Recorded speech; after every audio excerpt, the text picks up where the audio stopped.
संक्षिप्त में बात को रखने की कोशिश करूंगा और भी व्यस्त कार्यक्रम है। आज 75वां वन महोत्सव है, मतलब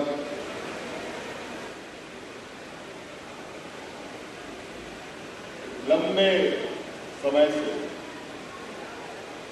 हम ये वन महोत्सव मना रहे हैं। पहले तो वन का तो महोत्सव का बहुत ज्यादा महत्व नहीं था, लेकिन वर्तमान में इस उत्सव का, इस दिन का बहुत ही मायने है। और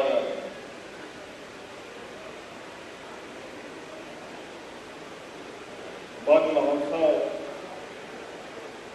से ज्यादा मुझे लगता है ये कारगर होगा कि मानव महोत्सव होना चाहिए था ये,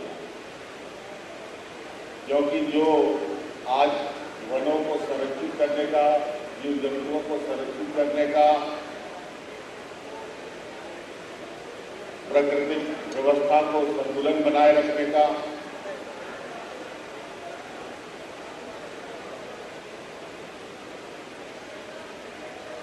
और मानव जीवन से जुड़ा हुआ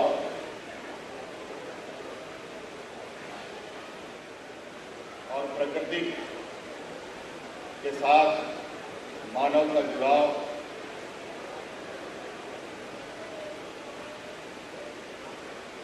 जीवन शैली से जुड़ाव,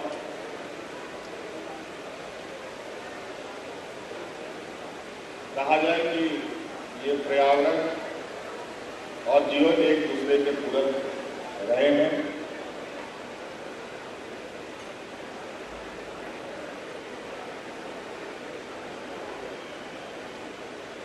मुझे लगता है प्राकृतिक सृजन जिस समय हुआ है, उसी के आसपास जीव जंतुओं का भी जन्म हुआ, चाहे वो किसी भी तरीके के। आज हम जरूर मानव जीवन के रूप में अपने आप को देखते हैं। हम लोग अब वन प्राणियों से अलग अपना एक जीवन शैली लेकर चल रहे हैं, और जिस जीवन शैली को हम मानव लेके चल रहे हैं,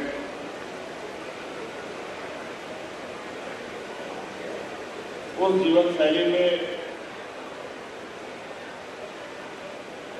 हमेशा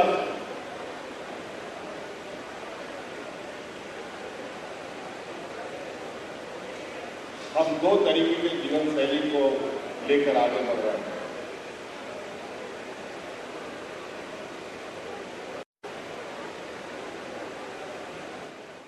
एक विकासशील रास्ते को हम लोगों ने अपनाया है, साथ साथ में कुछ हम लोगों ने विनाशशील रास्ते को भी अपना रखा है।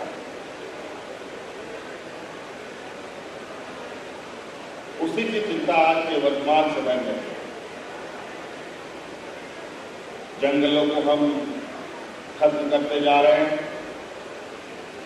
और कंक्रीटों का जंगल खड़ा कर रहे हैं। जहां कभी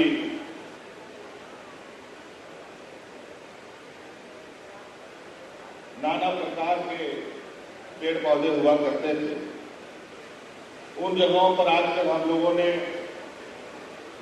लोहे, मिट्टी, छड़, पत्थर, ईटा, सीमेंट का जंगल बना दिया। और पर्यावरण हमेशा ये दस्तक देता है कि अगर आप ऐसे काम कर रहे हैं तो इसकी भी भरपाई आप ही को करनी है, और वो भरपाई आप कैसे करना चाहते हैं, इसका रास्ता आप तय करें। जिस जगह से आपने पेड़ पौधे जंगल उजाड़ दिए और उस जगह पर आपने कंक्रीट का जंगल खड़ा कर दिया, तो बदले में आपने उतना जो पेड़ पौधे काटे उसने लगाए कि नहीं लगाए, ये पर्यावरण हमेशा आजाद करता है और यही वजह होता है कि पर्यावरण असंतुलन की वजह से कहीं बाढ़ तो कहीं सूखा तो कहीं अलग अलग तरीके की बीमारियां और प्रकोपें आती हैं।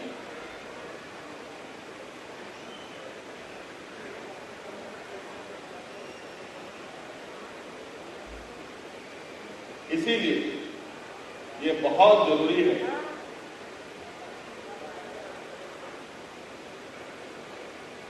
कि हम प्राकृतिक व्यवस्था को कितना कम से कम उसका हस्तक्षेप करें, उसका नुकसान करें।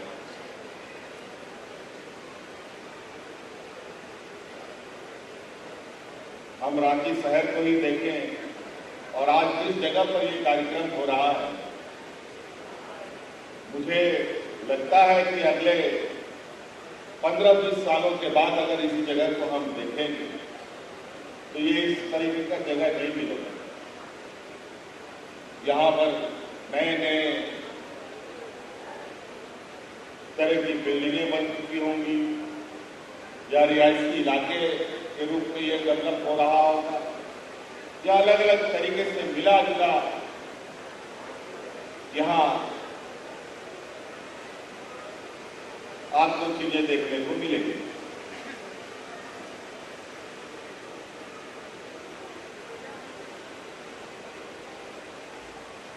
इसीलिए हम झारखंड के लोगों के लिए तो ये वन महोत्सव या प्राकृतिक सदियों से हमेशा एक मायने रखना है।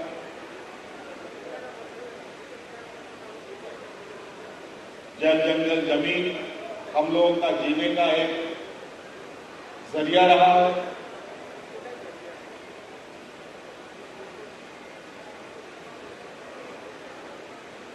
सदियों से ये व्यवस्था चली आई है। आज जैसे जैसे शहरीकरण या शहर बढ़ रहा है, शहर में लोगों की तादाद बढ़ रही है, तो आज जो हमारे रहने की पुरानी और पीढ़ी दर पीढ़ी शैली है वो भी उसमें भी बदलाव देखने को मिला।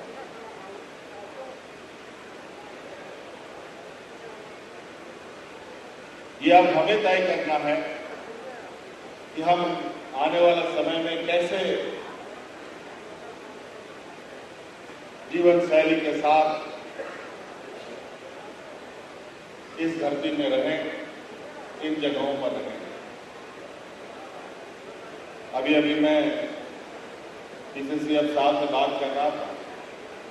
अभी 3-4 दिन पहले मैंने किसी अखबार में या किसी पत्रकार मैगजीन में या किसी सोशल मीडिया के साइट पे मैंने देखा था एक बहुत ही, मुझे अचानक अभी नाम याद नहीं आ रहा है, लेकिन मैं उसको बहुत जरूर लूंगा क्योंकि आज वन महोत्सव में भी मुझे आने का मौका मिला है, इसीलिए मैं उस बात को जिक्र कर रहा हूं कि उस खबर का हेडलाइन ही बड़ा विचित्र था जो मुझे उस खबर को पढ़ने का मौका मिला। और उस खबर का हेडलाइन था कि पेड़ों ने गांव से दोस्ती कर ली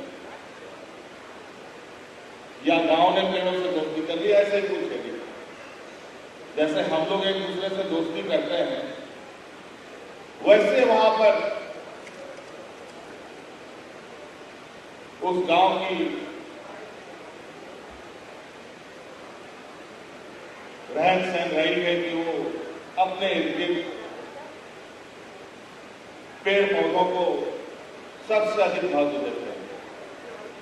कोई भी घर वहां बनता है तो सबसे पहले वो घर बनने से पहले पेड़ लगता है, उसके बाद घर बनता है।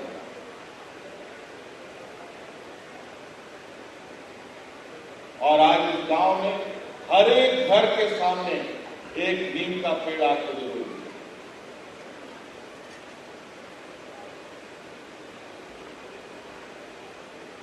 तो कहीं ना कहीं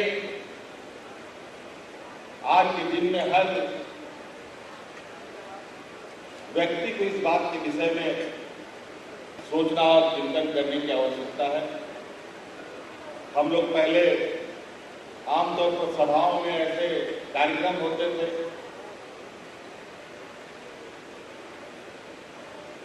तो हमारे पदाधिकारी या विभाग अतिथि मुख्य अतिथि पदाधिकारियों को सम्मानित करने के लिए, उनका स्वागत करने के लिए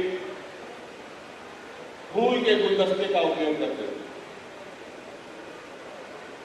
मुझे याद है पहली बार मैंने एक बात कही थी और वो भी कहाँ कही थी वो भी मुझे याद है।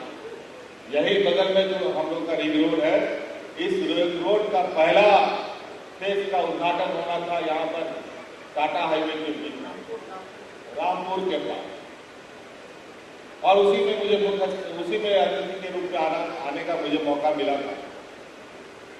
और उसी समय ये बुके गुलदस्ता का प्रचलन पहले से चला आ रहा है, तो हमें भी बुके मिल गया। भारी रकम, मुझे लगता है 500-1000 रुपए का गुलदस्ता होगा।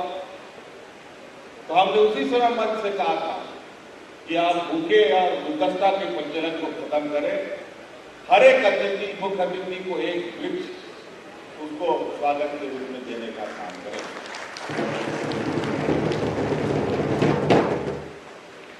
और आज आप देखे होंगे कि हमारे ये जो जंगल विभाग है, फॉरेस्ट विभाग है, यहां पर भी एक परिपाटी रही कि गुलदस्ता देने का। लेकिन मुझे लगता है ये बात बोले हुए, ये उद्घाटन हुए, मुझे लग रहा है कि 7-8 साल हो गया इस रोड का। 7-8 साल से ऊपर होने जा रहा है ये बात को बोले हुए मुझे कि आप लोग गुलदस्ता किसी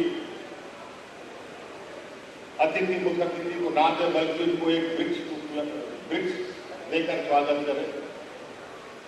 हो सकता है कि वो व्यक्ति ना लगाए, हो सकता है कि उसके साथ चलने वाले लोग अपने घर पे लगा लें। और ये बोलते बोलते आज ये परिणाम देखने को मिल रहा है। लगभग हम लोग सभी सभाओं में, सभी कार्यक्रमों में आज ये बुके की प्रथा को हटाकर हम लोगों ने वृक्ष लेना और देना प्रारंभ कर दिया।